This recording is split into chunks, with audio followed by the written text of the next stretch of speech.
So guys, nandito pala tayo ngayon sa may registration office. Registry office kasi magre-renew tayo ng sasakyan natin. So let's go.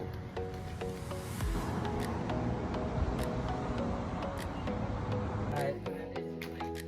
I come in and I get the one. Still ending in 0505? My number? Yeah. Yeah, that's my number. Yes, please. Alright, so I just need your driver's and here you go. Oh, thank you so much. You're welcome, buddy.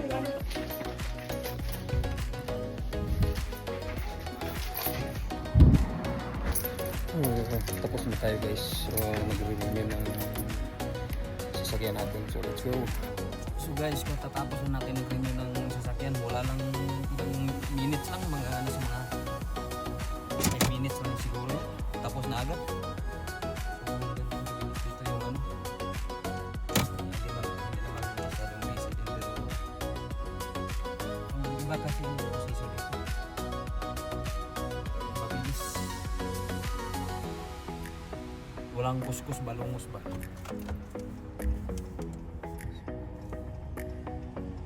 Iba talagang ano, iba talaga yung Canada.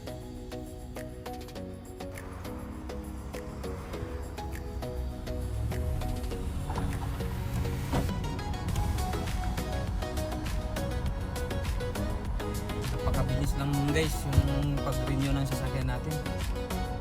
Kasi basta kompleto lang yung mga dokumento. Walang mga nasa mga ano lang. 5 minutes lang siguro. Tapos na. Hindi yung kabilis yung mga ano. Pag-process yung ano.